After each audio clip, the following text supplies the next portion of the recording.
amarah saya yang terkadang meluap-luap, saya kurangin hal itu.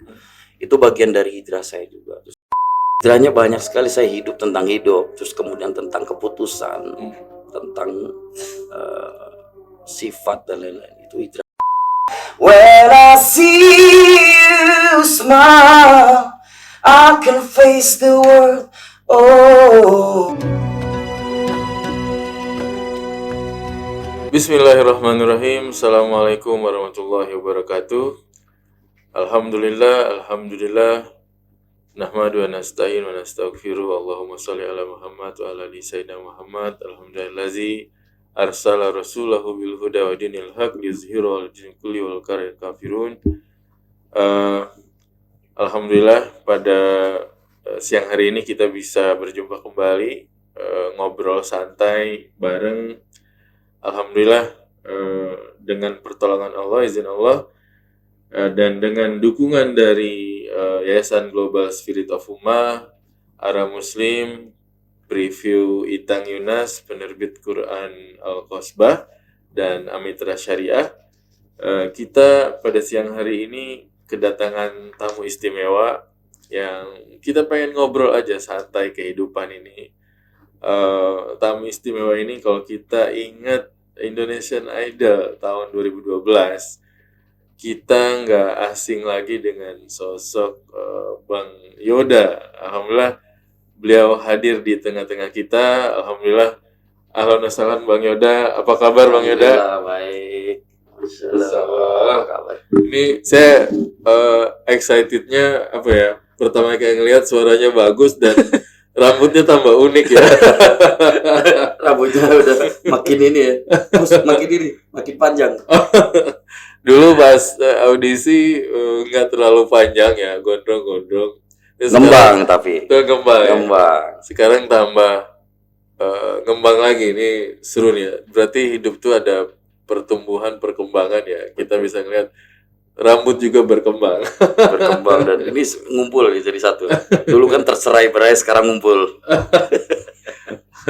Oke.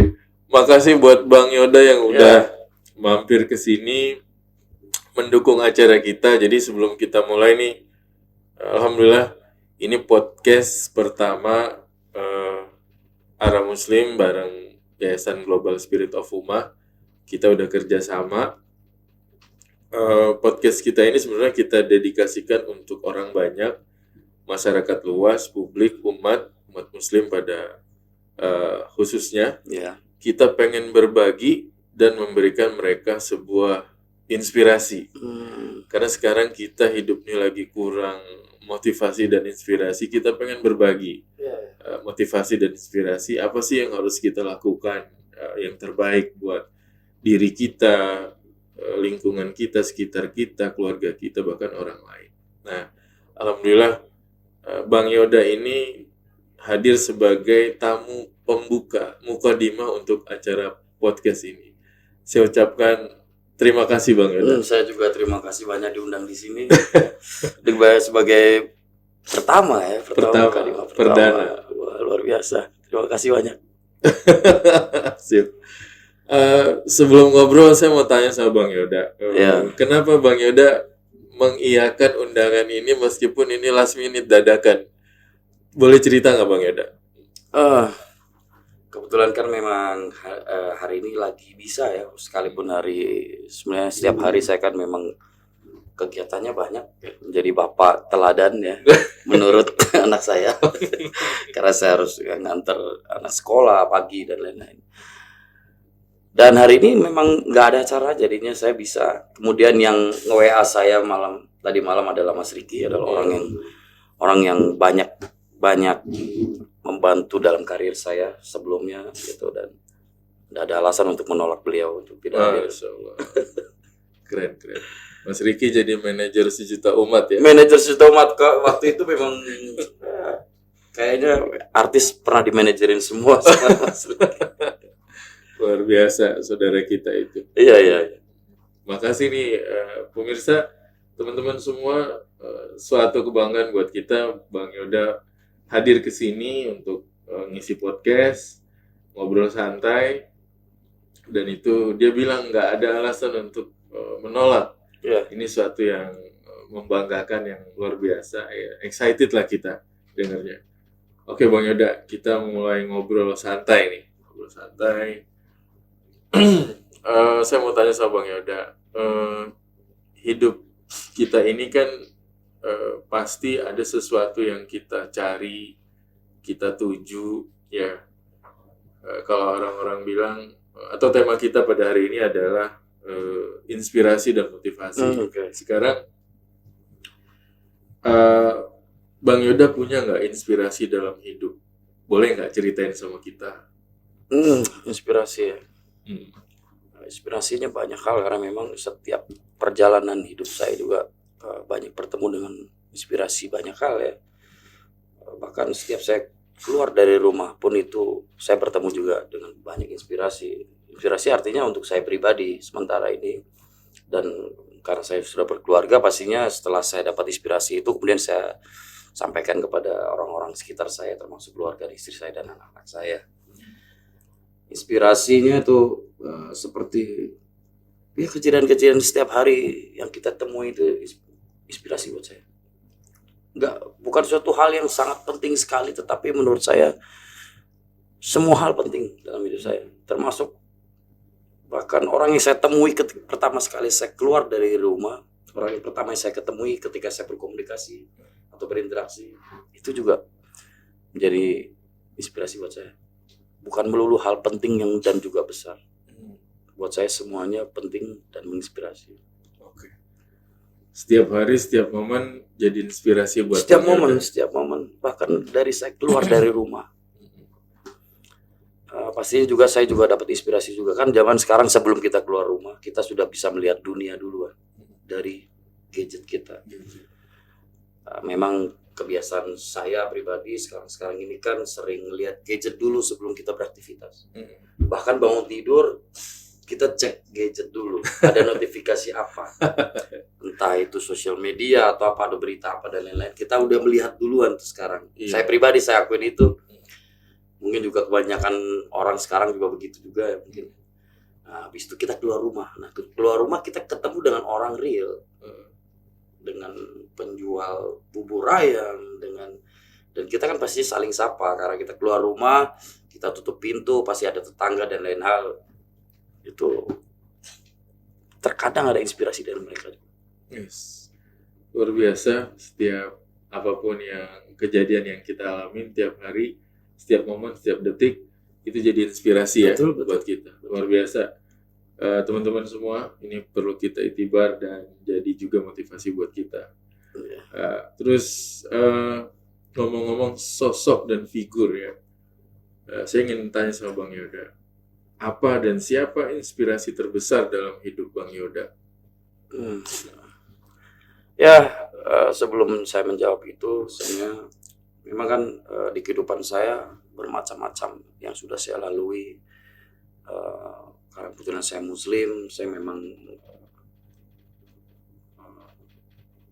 Nabi kita ya, junjungan kita memang inspirasi saya juga. Nabi Muhammad.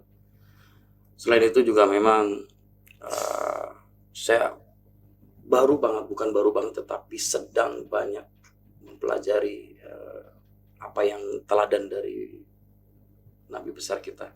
Masya Allah. Teladan-teladan yang bahkan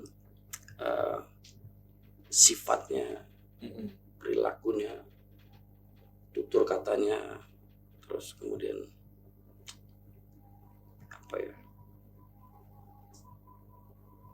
gerak-geriknya dan lain-lain, mungkin yang sudah tertulis pastinya ya. Saya sering baca, kemudian menjadi inspirasi besar buat saya sendiri untuk sekarang ini. Mungkin saya telat, tetapi memang saya akui mungkin saya telat, tetapi inilah yang terjadi sebenarnya, bahwa sekarang saya baru melihat teladan-teladan dari Rasulullah gitu. Nah, itu yang bisa saya sampaikan sekarang. Luar biasa. Berarti kita sepakat nih. Ya. Sama Bang Yoda, inspirasi terbesar saya juga Rasulullah SAW. Ini teman-teman semua pemirsa, bagi seorang Muslim, inspirasi nomor satu dalam hidup itu harusnya adalah Rasulullah SAW. Dan kita setuju, kita sepakat dalam diskusi santai ini, Rasulullah itu figur utama kita dalam hidup. dalam menyelesaikan persoalan, kemudian memutuskan keputusan, menentukan keputusan dan lain-lain. Banyak yang saya terinspirasi dari sana. Oke, keren.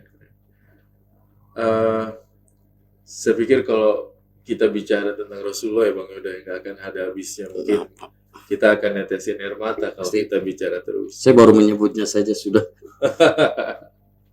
Luar biasa. Insya Allah kita bertemu dengan Rasulullah SAW nanti. Insya Allah. Amin.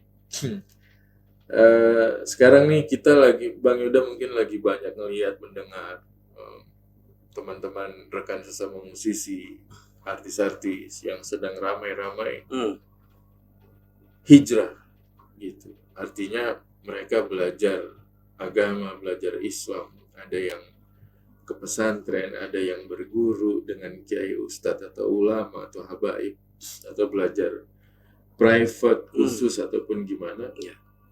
Kita apresiasilah semua itu sebagai bentuk kebaikan atau hijrah. Ya. Gitu. Nah, untuk Bang Yoda sendiri, saya mau tanya, apa arti hijrah dalam hidup Bang Yoda?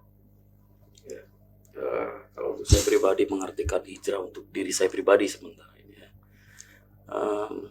Lihat fenomena teman-teman yang itu saya bahagia sekali mendengarnya sebenarnya. Cuman kan memang tidak semua personal seperti saya ini bisa meluangkan waktu untuk kegiatan yang seperti teman-teman lakukan yang saya lihat gitu kan. Hijrah menurut saya bukan merubah sifat saya yang setiap orang pasti punya arogan dan lain-lain. Iya. Paling nggak saya mengurangi itu. Terus kemudian sifat-sifat saya yang dirasa kurang bagus, saya rubah itu.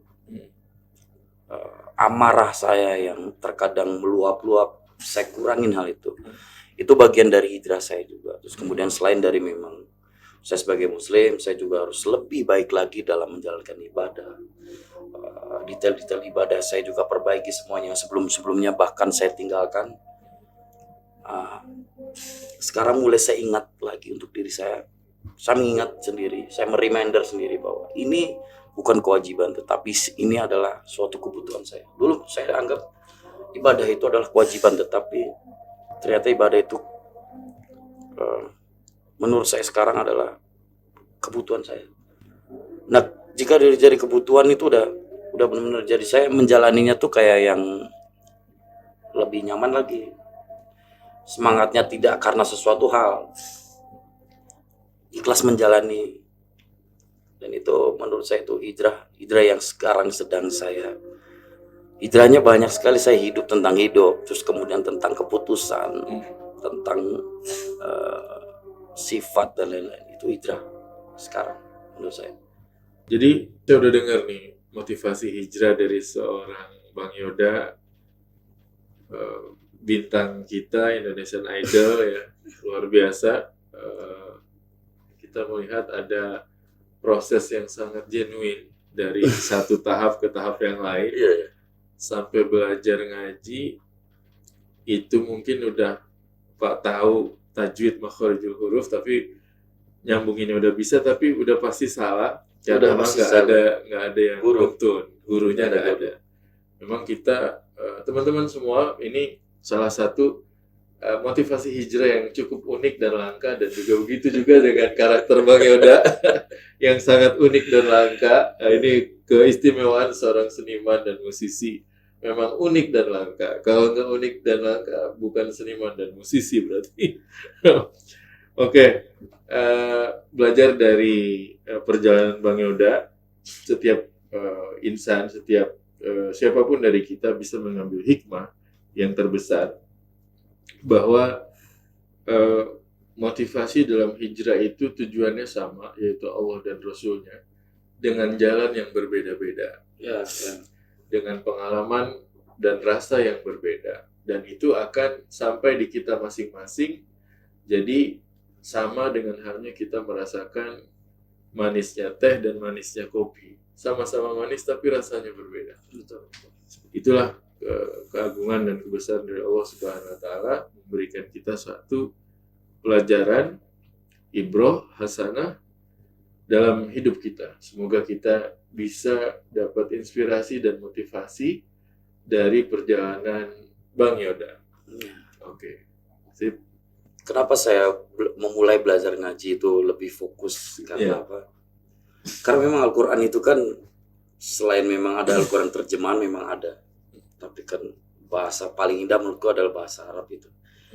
Dan kayaknya bahasa Indonesia kurang bisa, ada istilah-istilah yang memang mungkin bukan kurang tepat itu, tapi tidak kurang tepat dalam karena kan saya terbiasa dengan syair.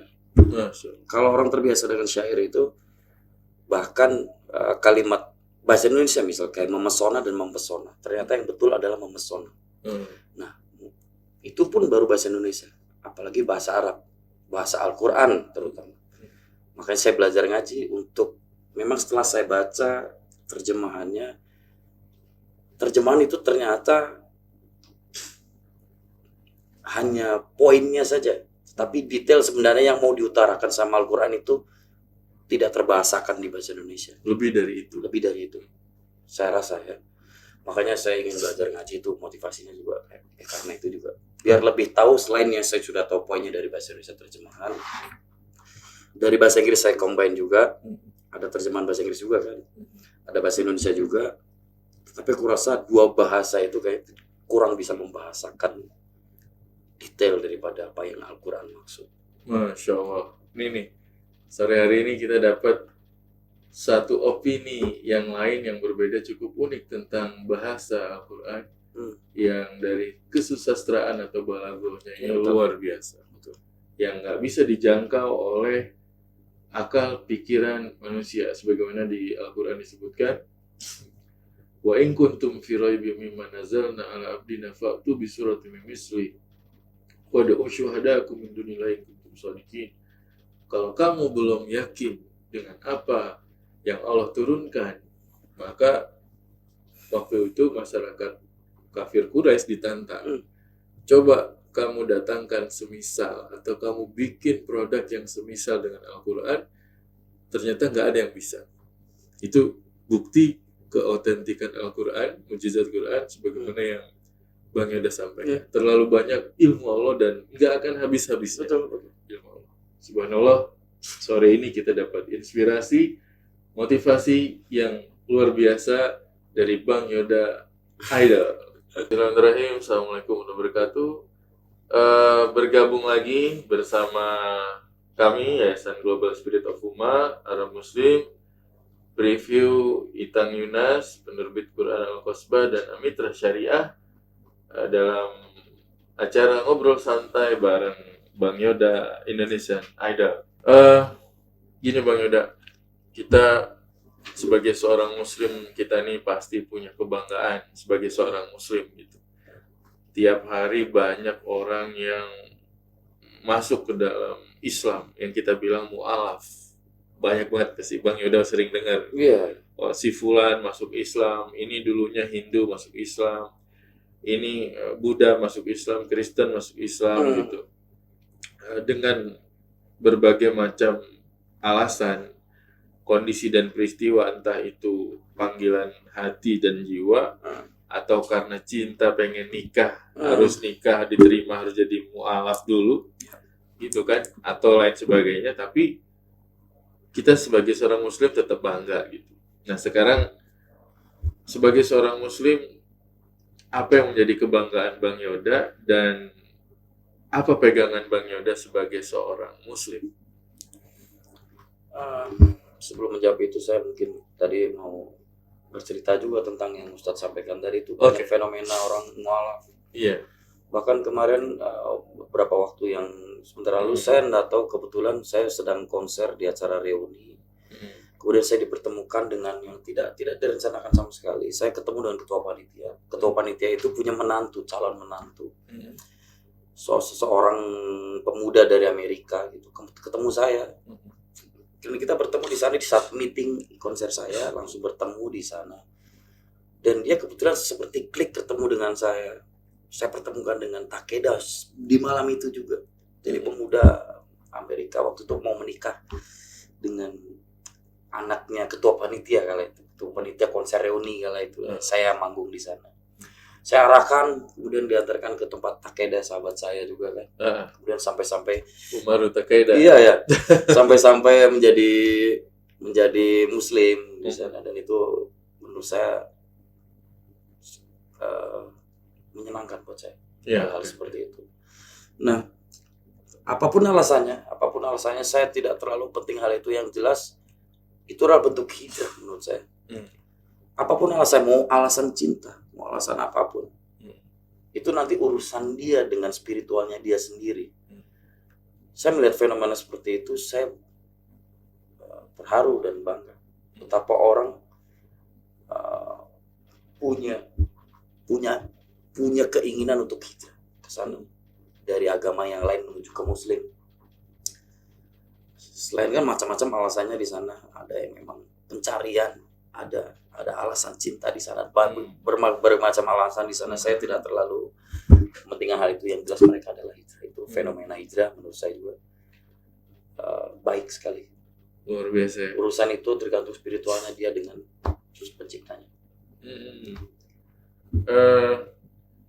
Seorang Muslim kan tadi kita punya pegangan Al-Quran. Oh iya.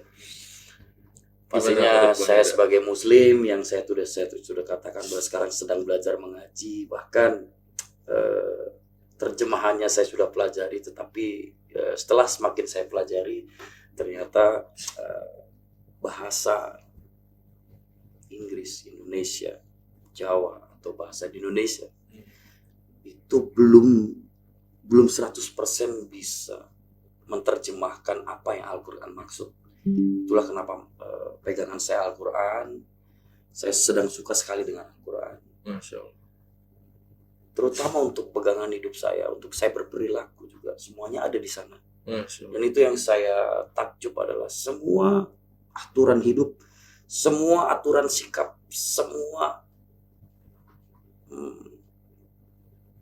bagaimana cara menjalani hidup dan menghadapi persoalan, semua ada di Al-Quran. Jadi satu-satunya pegangan yang genuine menurut saya Al-Quran. Keren. Pemirsa, ini jawaban yang unik dan keren sekali.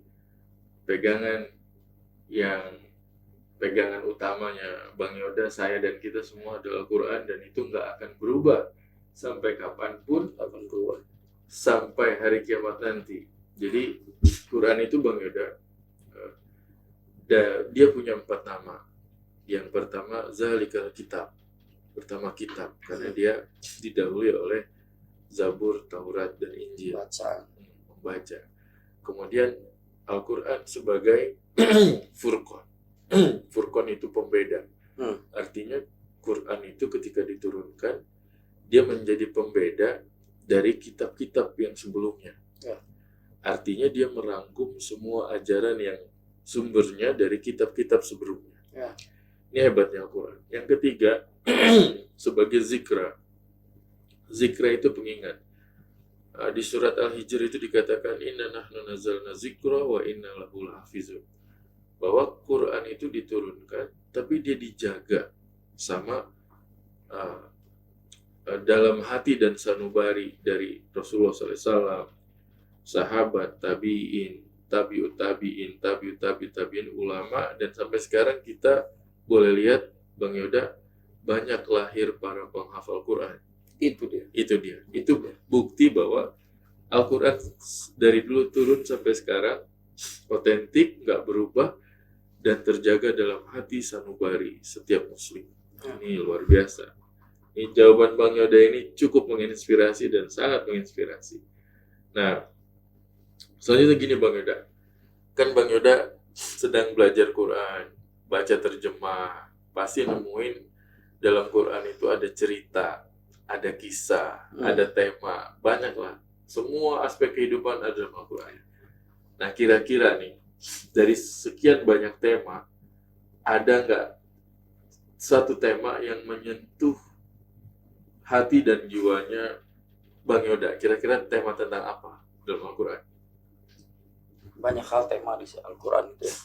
Semua aturan, semua peristiwa dan lain-lain. Menyentuh buat saya, apalagi di kebutuhan sekarang itu. Orang terkadang lupakan infak, sodako. Semakin mereka mengejar dunia, aku rasa banyak orang yang saya lihat, saya tidak menyebut siapapun itu, pokoknya yang terjadi sekarang kan banyak orang mengejar harta sekali. Iya. Tapi banyak yang dilupakan sama mereka bahwa ada harta yang harus kita sisihkan untuk sesama kita, sesama manusia. Betul. Yang tidak seberuntung dia dan belum dipantaskan untuk mendapatkan harta yang sebanyak itu. Artinya infak, sedekah, wakaf, yang menarik. Memang saya setuju Bang Yoda, karena itu juga yang sedang booming, yang sedang in sekarang di dunia ekonomi syariah, perbankan syariah, baitul mal, koperasi syariah, itu adalah ziswaf, zakat, infak, sedekah, wakaf.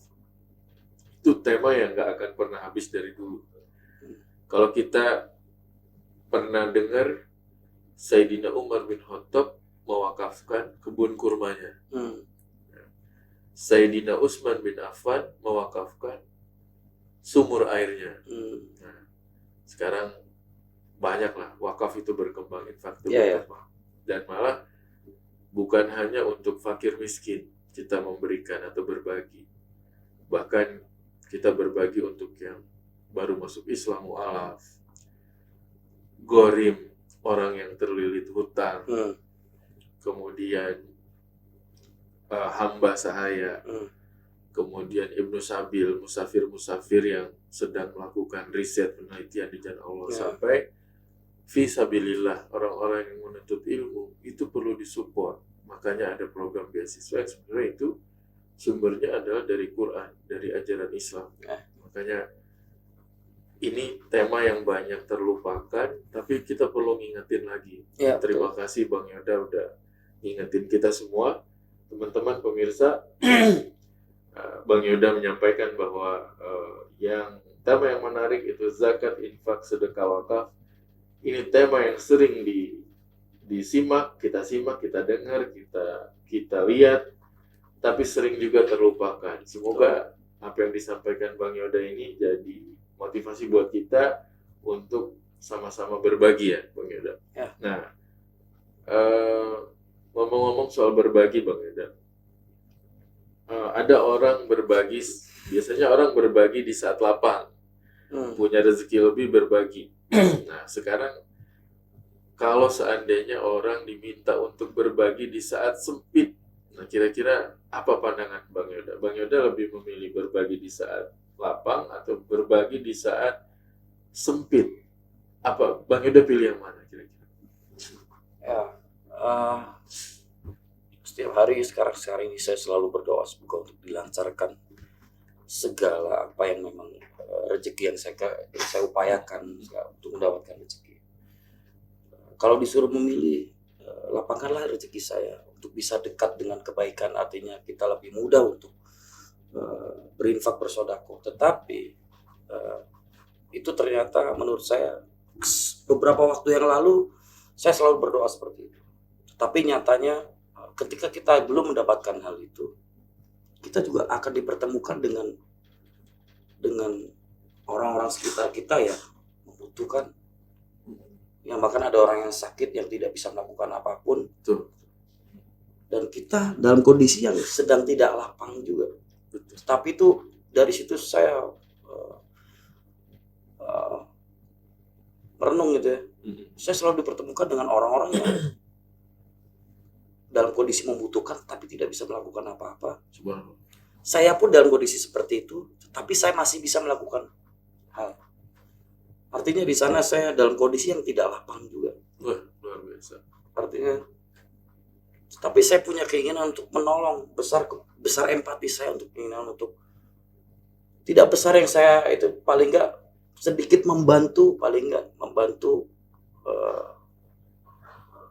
menyelamatkan apa yang dia butuhkan secara materi gitu. Iya, betul. Infak. Kalau bagi saya, menurut saya boleh kamu berinfak dalam kondisi yang lapang, tetapi aku rasa ujian saya pribadi buat saya pribadi ujian yang paling lebih bikin kita damai dan tentram itu di saat kita justru berinfak, di saat kita sedang tidak lapang. Artinya kondisi apapun, termasuk kita kondisi yang bahkan sama-sama membutuhkan sebenarnya, tapi paling nggak kita harus bersyukur bahwa kita masih sehat daripada dia yang tidak mampu melakukan apapun. Paling nggak setelah kita berinfak, kita juga bicara ke dia. Semoga kamu cepat disehatkan. Semoga kamu cepat dipertemukan dengan orang-orang baik.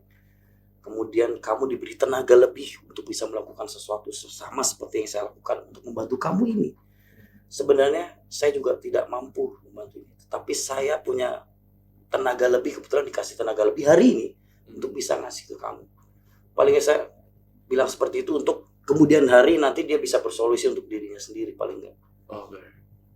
Jadi poinnya sih, memberi infak di saat kita tidak dalam kondisi lapang itu lebih membangkitkan, lebih baik menurut saya. Masya Allah. Setuju Bang Yoda. Saya teringat dari satu ayat dalam Al-Quran. Allazina yunfikuna fis sarra wa dharra. Orang yang berbagi dalam kondisi yang sangat rahasia dan kondisi sangat darurat. Berarti ini yang seringkali terlupakan. Kalau orang bisa berbagi di saat lapang, itu biasa. Tapi kalau orang bisa berbagi di saat sempit, ini luar biasa. Berarti ada pahala khusus dari Allah buat orang-orang yang berbagi di saat sempit. Ini luar biasa. Jadi pelajaran yang lain yang kita dapat teman-teman di sore hari ini dari Bang Yoda, bahwa berbagi di saat sempit, saat kurang, ini jauh lebih besar impact manfaatnya.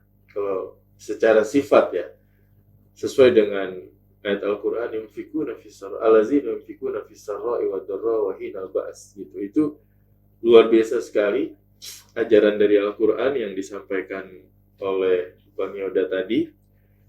Itu cukup membuat kita mengambil satu itibar bahwa di dalam Islam kekuatan infak dan sedekah ini sebenarnya menembus batas waktu yang nggak bisa dilakukan oleh orang biasa, tapi bisa dilakukan oleh orang yang luar biasa. Artinya apa? Orang yang luar biasa, hatinya, pikirannya, jiwanya terhadap Islam ini, agama ini, dia melihat bahwa inilah bentuk amal yang paling sempurna di saat kita tidak mampu, di saat kita sempit. Mungkin itu jadi suatu kekurangan dalam kacamata manusia, tetapi menjadi suatu kesempurnaan dalam pandangan Allah Subhanahu wa Ta'ala. Insya Allah. Ada opini lain nggak Bang Yoda tentang ini? Boleh dong disampaikan lagi ke kita. Ya, tentunya ketika kita memutuskan sesuatu untuk menolong orang atau berinfak sesuatu dalam kondisi yang tidak sedang lapang, di saat kita sendiri mungkin kita bisa putuskan sendiri. Tapi kan saya pribadi sekarang saya punya keluarga, saya punya anak, saya punya istri yang harus saya komunikasikan tentang hal itu. Mungkin kalau sekadar infak mungkin yang masih kita mampu sendiri, nah apa kita komunikasikan nanti ketika di rumah. Ya kita kan ketemu dengan orang itu, setiap kita keluar rumah kita tidak tahu kita bertemu dengan siapa. Dan yang saya percaya adalah semua orang yang dipertemukan dengan kita di depan kita saat itu sebenarnya sudah ditentukan sama Allah. Dan semua apa ya keputusan yang kita ambil itu pun adalah challenge dari Allah kalau itu. Termasuk kita mau berinfak dengan dia, menolong atau tidak. Entah itu orang itu mau berbuat jahat atau tidak. Insya Allah apa yang ada dalam pikiran kita itu adalah datangnya dari Allah memang, karena memang kita kalau punya hati baik. Berbeda dengan hati yang buruk, itu juga mungkin sudah ditakdirkan kita punya hati yang buruk untuk dia, untuk mencelakai orang dan lain-lain. Nah kali ini saya berbicara tentang infak menurut saya. Ketika kita pengen berinfak, punya keinginan besar untuk menolong orang, kita harus laksanakan karena mungkin itu datangnya dari sana. dari pencipta kita. Nah, kalau memang jumlahnya besar, bagaimanapun juga kita punya istri, punya anak, yang kebutuhan pokok juga termasuk kan kebutuhan pokok, kebutuhan utama, prioritas adalah mereka, keluarga. Setelah keluarga terpenuhi, kita menolong orang lain. Tetapi kondisi di saat kita sedang sendiri di luar, saat tidak di rumah, itu kan kita tidak tahu bertemu dengan siapa. Kita harus komunikasikan. Kalau memang paling enggak kita zaman handphone sekarang, kita komunikasikan dengan istri di rumah, keluarga di rumah, anak-anak, atau orang tua mungkin yang masih belum beristri kan, dengan orang tua kita sharing dengan dia. Saya mau menolong, paling enggak bercerita. Insya Allah semoga di rumah itu ada sama hatinya, empatinya seperti kita. Kan kadang juga ada yang tidak juga ya. Ada perhitungan, ada pertimbangan di sana, dan kita juga harus hargai. Kita pengen berinfak, tapi kita kan sekarang udah ada keluarga dan lain-lain. Kita harus hargai juga. Kita harus manusiakan mereka, kita harus hargain mereka. Bagaimanapun juga adalah lingkungan kita. Semoga saja lingkungan kita mensupport apa yang memang Al-Quran ajarkan. Semuanya saling, jadi setiap hari saling, dari kita bercerita, berkomunikasi, mengaplikasikan apa yang Al-Quran ajarkan, itu menyenangkan. Termasuk berinfak, perintah-perintah tentang infak, besarnya infak, sodako, dengan besarnya total harta kita, kemudian berapa yang harus kita infakkan. Kita belum belajar terlalu jauh tentang hitungan itu, tetapi kita berproses ke sana. Tapi hal yang perlu, yang setiap hari saya temui, itu tidak ada matematikanya. Harta saya berapa, kemudian saya harus menolong berapa. Saya tidak pernah menghitung itu karena saya tidak pandai matematika. Lain daripada itu, saya bersyukur saya punya empati yang besar untuk mau dan ingin menolong dalam kondisi apa. Keren. Teman-teman, ada 2 poin penting dari Bang Yoda yang bisa kita ambil. Yang pertama adalah menyenangkan mengamalkan apa yang ada di dalam Al-Quran. Ini poin penting nih. Jangan sampai apa yang kita baca, ketika kita mengamalkan, kita nggak senang. Ini luar biasa. Yang kedua adalah tadi masalah selain menyenangkan, kemudian juga Pertimbangan. Iya, matematika dalam infak itu nggak berlaku itu. Jadi teman-teman, kalau kita kembali kepada satu ayat, masalul ladzina yunfikuna amwalahum fi sabilillah kamasali habatin ambatat sab'a sanabila fi kulli sumbulatin mi'atu habba wallahu yudhaifu liman yasha wallahu wasi'un alim. Jadi dalam ayat ini Allah menggambarkan orang-orang yang menafkahkan hartanya di jalan Allah itu ibarat satu perumpamaan satu tangkai yang dalam tangkainya itu ada 100 benih buah. Dan itu dilipat gandakan terus sama Allah. Berarti di situ Allah memberikan permisalan yang sudah sangat meyakinkan kita. Jadi nggak ada alasan untuk tidak berbagi. Harus berbagi. Karena ketika kita berbagi, nggak berlaku hitungan makhluk, yang berlaku adalah hitungannya Allah Subhanahu wa Ta'ala. Keren sekali diskus kita sama Bang Yoda pada sore hari ini. Bismillahirrahmanirrahim. Assalamualaikum warahmatullahi wabarakatuh.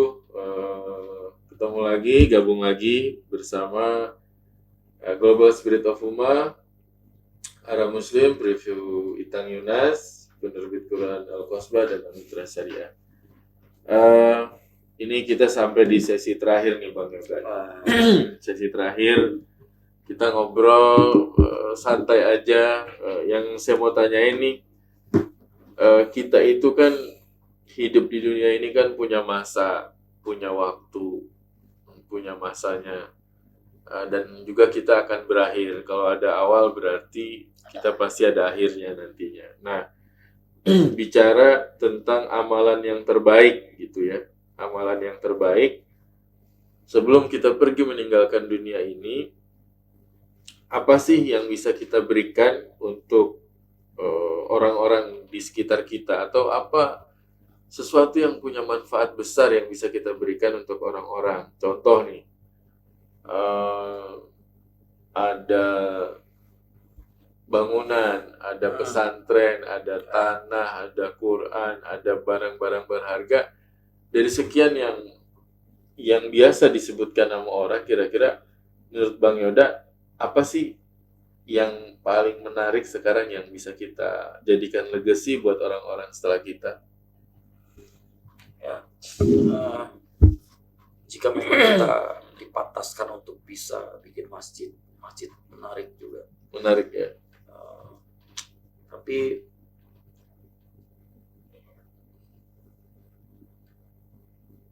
masjid lah, Masjid ya. masjid. Sorry. Gak apa-apa. Ya. Al-Quran yang seperti yang saya bilang tadi, Al-Quran menarik karena memang itu aturan semua hal dalam hidup ya. Iya. Tapi memang yang menarik untuk sekarang ini adalah masjid karena di sana tempat orang beribadah, tempat orang berdoa. Masya Allah. Walaupun berdoa bisa di mana saja, tapi memang masjid adalah tempat orang beribadah. Muslim terutama Iya. masjid lebih menarik. Wes. Masjid ya. Jika kita memang dipantaskan bisa untuk Berbagi untuk masjid. berbagi untuk masjid, melakukan hal yang kita mampu, Iya. dipantaskan dan mampu, kenapa enggak? Keren. Teman-teman semua, Bang Yoda punya opini, ide apa yang bisa kita jadikan amal jariah. Untuk kesempatan kali ini Bang Yoda punya opini, punya pendapat, kita berinfak atau wakaf atau sedekah untuk bangun masjid karena manfaatnya banyak. Ya. Terutama bukan hanya kalau berdoa memang di mana aja bisa. Ya. Tiap hari kita tiap menit bisa berdoa.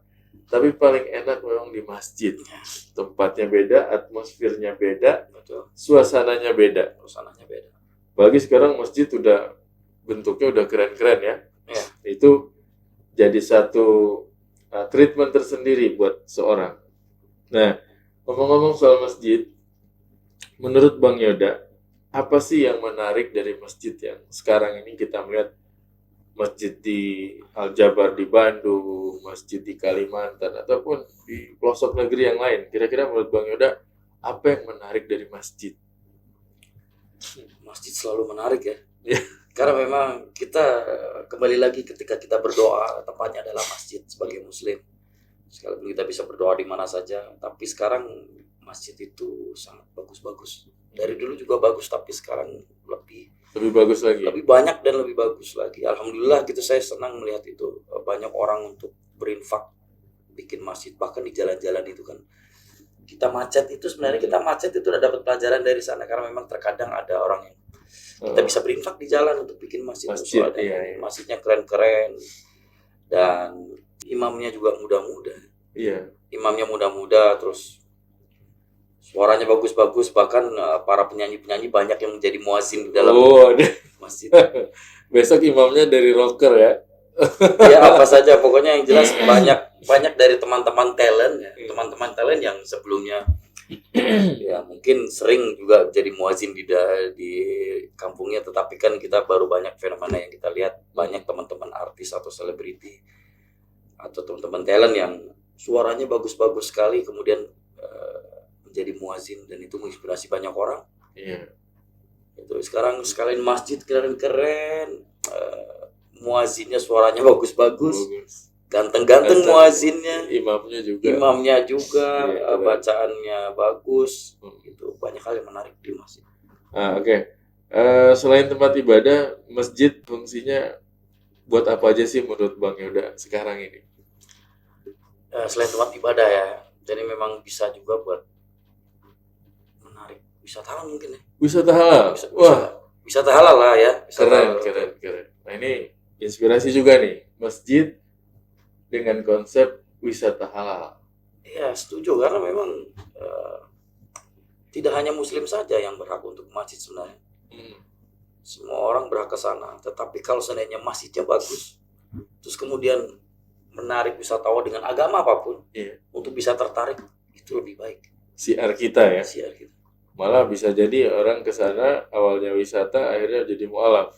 Insya Allah bisa Tujuannya jadi. kan kayak gitu. Bisa jadi, bisa jadi. Karena memang saya terinspirasi sama anak saya. Kembali lagi saya terinspirasi. Saya boleh bercerita ya. Boleh. Ketika azan, setiap waktu azan, saya punya anak kecil umur 3 tahun. Laki-laki. Kebetulan anak saya yang kedua itu dia punya sesuatu yang istimewa, yaitu dia speech delay, melalui speech delay. Tetapi ketika azan saya perhatikan anak saya selalu ke balkon untuk diam di sana sampai azan selesai. Artinya bahkan dia kan sekarang umur 3 tahun tapi dia belum bisa merespon apapun. Artinya dia punya keistimewaan itu, dia belum bisa merespon orang atau apa segala macam. Kebetulan saya dianugerahi anak kedua yang seperti itu. Tetapi dia selalu merespon azan. Dan dia selalu menarik saya untuk mendengarkan azan itu. Sampai selesai. Dan dia tertarik itu. Artinya berarti ada hal yang menarik dari azan. Bahkan itu anak kecil kan belum tahu azan itu sebenarnya panggilan apa. Dan itu nada apa. Itu suara apa. Selain banyak suara-suara yang lain, sholawatan dan lain di masjid. Tapi azan menarik buat dia. Artinya buat orang dewasa yang sudah muslim pasti jelas itu adalah panggilan untuk beribadah. Tapi untuk agama lain saya ibaratkan seperti anak saya yang belum tahu. Umur 3 tahun itu yang belum tahu dan selalu tertarik mendengar azan. Nah, muazin yang bagus, konsep masjid yang bagus, bisa jadi menjadi menarik wisatawan berbagai di luar muslim juga bisa. Siap. Keren. Ini satu kajian yang menarik sore ini, masjid dengan konsep pariwisata halal. Nah, kalau ada seandainya nih Bang Yoda di Indonesia, Bang Yoda sebagai artis, seniman, musisi, kalau ada masjid dengan konsep pariwisata halal, kira-kira Bang Yoda dukung nggak? Pastinya dukung banget. Dukung sekali. Apa yang bisa saya lakukan, yang bisa. Kalau memang saya bisa melakukan, saya sangat, selain mendukung, saya juga ikut terlibat. Saya mau.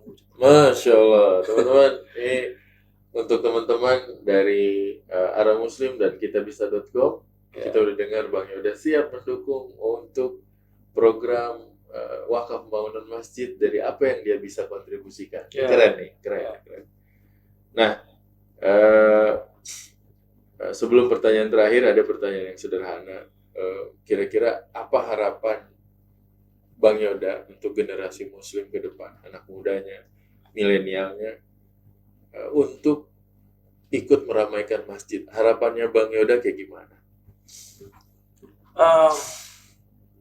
Harapan saya semoga anak-anak muda yang sekarang muslim dulu bisa lebih peduli lagi dengan kesejahteraan masjid, dengan marbot masjid juga, dan punya ketertarikan yang lebih selain hanya untuk tempat ibadah. Artinya ikut punya jiwa kepedulian yang besar untuk kesejahteraan masjid, bangunan masjid. Jika memang dia bersekolah dan kemudian punya disiplin ilmu yang memang menuju ke arsitek misalnya, dia bisa mengkontribusikan itu, mewakafkan disiplin ilmu dia untuk membangun masjid yang bagus. Wah, subhanallah. Ya, saya berharap itu semoga banyak orang lagi, pemuda-pemuda ataupun semua muslim, remaja muslim yang punya suara bagus, bisa menjadi muazin di masjid, imam juga dengan bacaan-bacaan yang sekarang kan memang bermacam-macam kan, sesuai kondisi ya. Tapi pastinya banyak orang belajar ngaji. Lebih daripada itu, naik level adalah belajar lantunan mengaji. Ya, saya pun mungkin dibilang telat ya, karena umur segini saya baru belajar ngaji, belum nanti lantunannya. Mungkin saya lantunan sudah mahir karena memang saya basicnya adalah penyanyi, tetapi mengaji itu lantunannya berbeda ya. Punya teknik tersendiri yang saya tidak tahu itu teknik apa. Notasinya beda ya? Beda sekali. Dan saya sebagai orang yang ibarat kata profesional penyanyi, nada azan ataupun nada bacaan sholat, dia punya nada tersendiri yang susah dijelaskan, dan itu menurut saya seni yang dari dulu sudah ada buat orang yang tahu musik segala macam. Itu nada yang sangat luar biasa. Keren ya. Nada yang sangat luar biasa, nada yang benar-benar real, seperti suasana kita berbicara, suasana kita sedang berdoa. Saya kagum dengan bacaan nada bacaan sholat gitu ya, atau bacaan yang ada di Al-Quran. Iya. Kok bisa nemu Irama-irama yang kayak gitu. irama-irama yang Ya. seperti itu dari syair yang sangat indah itu dengan iramanya, paket komplit dengan irama yang seindah itu zaman kala itu. Iya. Ketika diubah di zaman sekarang sebagai misal orang musik bilang kan ada tangga nada dan lain-lain, ada ilmu musik, disiplin ilmu musik di sana, tetapi bacaan ini sudah mencakup itu semua bahkan lebih, dan itu tercipta dari Masya Allah. itu keajaiban yang mungkin saya masih takjub sampai hari ini. Tidak ada habisnya membahas ketakjuban Al-Quran, semua detail dari Al-Quran, semua yang ada di Al-Quran, semua ajaran yang diajarkan dari Al-Quran, tidak ada habisnya untuk saya kagumi. Masya Allah, keren. Luar biasa nih Bang Yoda. Terakhir nih Bang Yoda punya teman, punya saudara.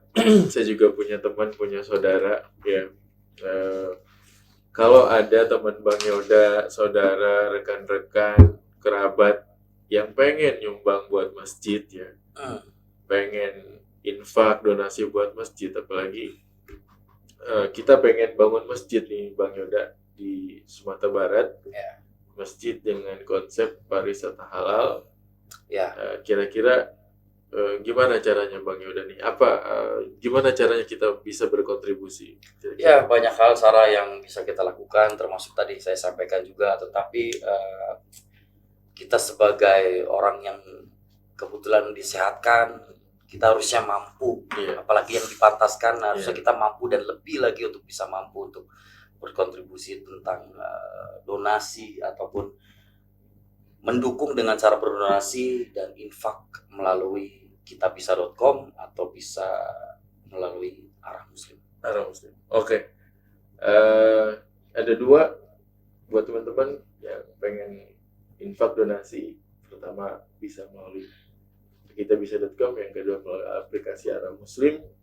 Arah Muslim yang ada di belakang kita ini, Arah Muslim. Dan alhamdulillah semua yang kita infakkan, yang kita belanjakan di jalan Allah akan mendatangkan kebaikan buat kita semua. Insyaallah. Keselamatan di dunia maupun di akhirat. Sekali lagi terima kasih Bang Yoda udah. Sama-sama Ustaz. Saya juga terima kasih banyak sudah datang di sini. Alhamdulillah. Luar biasa, saya sudah bertemukan dengan orang-orang baik selalu. Amin. Bentuk syukur saya setiap hari.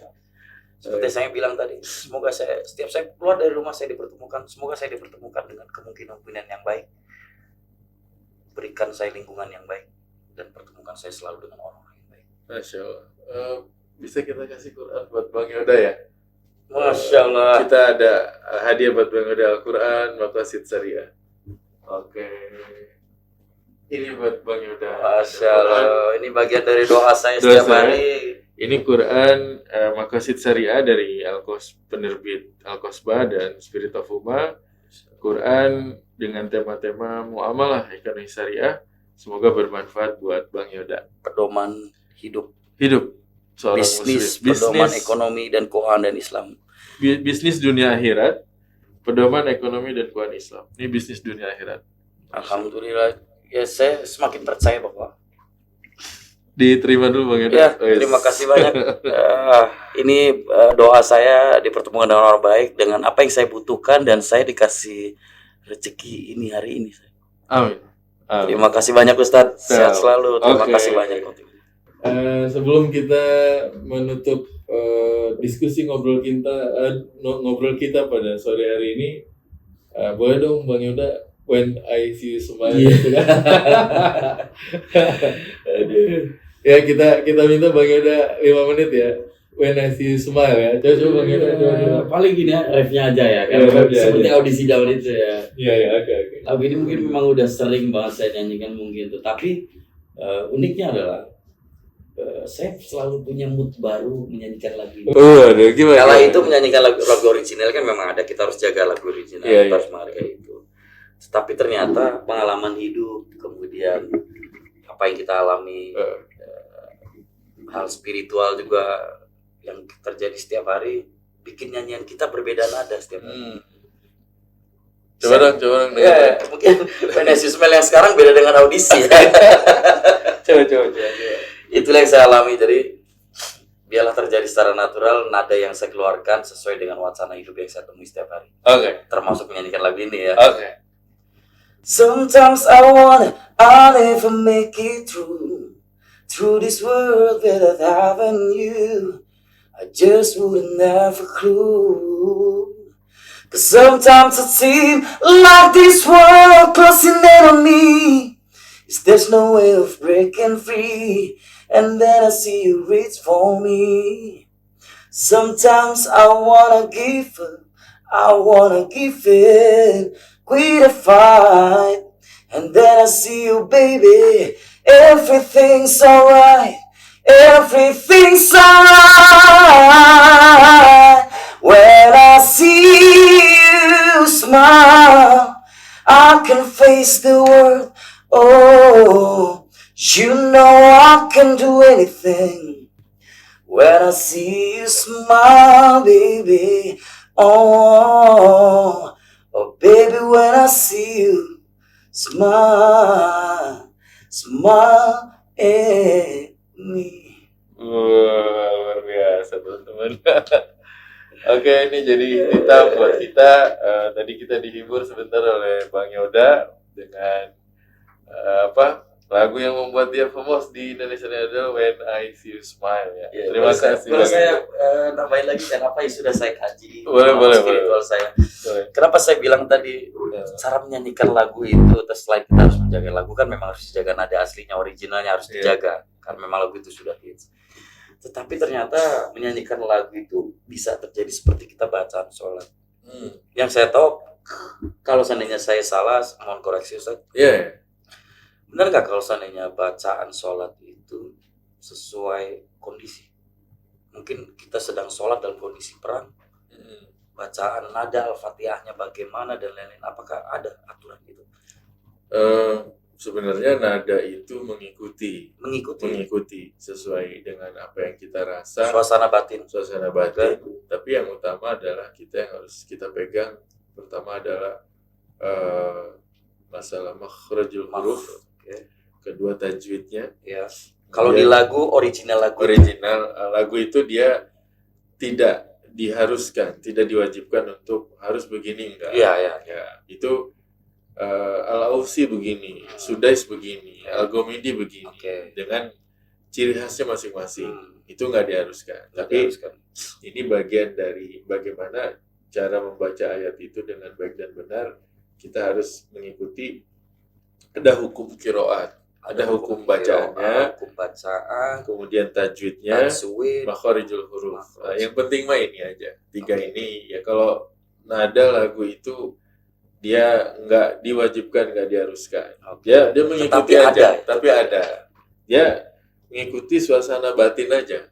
Kalau yang suasana hati, suasana batin. Kalau yang lagi sahdu, nadanya bisa sahdu. Misalnya kayak Alhamdulillahirabbil alamin, Ar-Rahmanir-Rahim, Maliki Yaumiddin, gitu. Itu lagi semangat-semangat.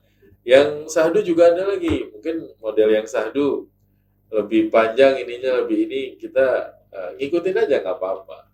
Iya, justru karena memang saya lihat juga ada orang mualaf karena mendengar bacaan sholat. Iya. Nah, itu kan berarti kan dia sampai ke telinga dia, sampai ke hati dia, itu kan memang benar-benar suatu anugerah ya. Iya. Anugerah. Itu dia, makanya bacaan sholat itu sekarang indah-indah banget. Terus saya pelajari ternyata di sana ada suasana hati di sana. Iya. Selain memang ada tajwid, makros dan lain-lain. Iya. Malah saya aplikasikan ke dalam nyanyian. Nyanyian suasana hati saya sedang seperti apa. Bahkan menyanyi lagu, ibaratnya menyanyi lagu yang keras sekalipun, saya turutin hati saya. Ternyata ketika konser itu bisa tetap dinikmati sama orang yang mendengarkan saya bernyanyi. Dan semoga saya nanti bisa berkembang ketika saya sudah pandai mengaji, sudah pandai melakukan bacaan sholat. Semoga saya menjadi semoga bisa menjadi imam yang ada di masjid dan kemudian disukai banyak orang. Amin. Ini doa dan harapan dari Bang Yoda, akan lahir para imam dan muazin dari musisiman dan rocker. Wah, Amin, luar amin, biasa. Boleh dong. boleh. Insyaallah kita dukung nih programnya buat teman-teman pemirsa dimanapun Anda berada. Alhamdulillah kita udah menyelesaikan ngobrol santai kita sore ini bareng Bang Yoda Idol. Banyak opini-opini baru yang unik, yang menarik, yang bisa jadi inspirasi buat kita semua. Sekali lagi kita apresiasi buat Bang Yoda. Kita doakan semoga Bang Yoda selalu dalam lindungan Allah, Amin. dalam hidayah Allah, dan selalu bisa menjalankan perintah Allah. Terima kasih Bang Yoda Sama-sama atas Ustaz. waktunya. Pokoknya doa yang sama baiknya sama Oke. saktinya untuk Ustaz dan semua tim yang ada di sini. Baik. Akhirul kalam, Assalamualaikum warahmatullahi wabarakatuh. Terima kasih Bang Yoda. Sama-sama.